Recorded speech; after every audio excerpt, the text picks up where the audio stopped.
সকালবেলায় ঘুম থেকে উঠেই এক গ্লাস পানি কেন খাবেন? খালি পেটে পানি খেলে আপনার কি কি উপকার হবে জানতে পারবেন এই ভিডিওতে। আমি সৌরভ ইসলাম সাগর, এমবিবিএস ফাইনাল ইয়ার। ডিহাইড্রেশন দূর হবে।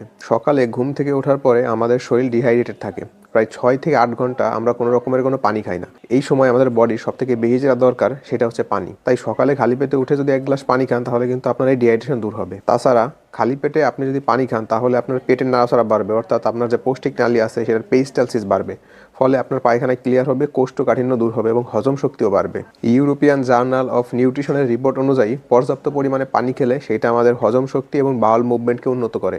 জার্নাল অফ ক্লিনিক্যাল নিউট্রিশনের একটা রিপোর্ট অনুযায়ী সকালবেলায় খালি পেটে পানি খেলে আমাদের হজম শক্তি 20 থেকে 30% পর্যন্ত বেড়ে যায়। তাছাড়া সকালবেলায় পানি খেলে এটা আপনার কিডনি এবং লিভারকেও সুস্থ রাখতে সাহায্য করে, কারণ ঘুমের সময় আপনার বডিতে যে টক্সিক পদার্থগুলো জমে থাকে, পানি খাওয়ার ফলে প্রস্রাবের সাথে এই পদার্থগুলো বডি থেকে বের হয়ে যাবে। সকালবেলায় খালি পেটে পানি খেলে এইটা আমাদের অ্যাসিডিটি এবং গ্যাস্ট্রিক কমায়। রাতের বেলায় আপনার পাকস্থলীতে যে হাইড্রোক্লোরিক অ্যাসিডগুলো তৈরি হয়ে থাকে, সকালবেলায় আপনি খালি পেটে পানি খেলে আপনার এই হাইড্রোক্লোরিক অ্যাসিডটা ডাইলিউট হয়ে যাবে, ফলে আপনার গ্যাস্ট্রিকের সমস্যা কমবে। সকালবেলায় ঘুম থেকে উঠেই যদি আপনি এক গ্লাস পানি খান তাহলে যে সকালবেলায় ঘুম থেকে উঠে 1 কাপ কফি বা চা খাচ্ছে তার থেকে সুস্থ থাকতে পারবেন ইনশাআল্লাহ। ভিডিওটা ভালো লাগলে শেয়ার করে দিবেন এবং আমার আইডিতে ফলো দিয়ে রাখবেন।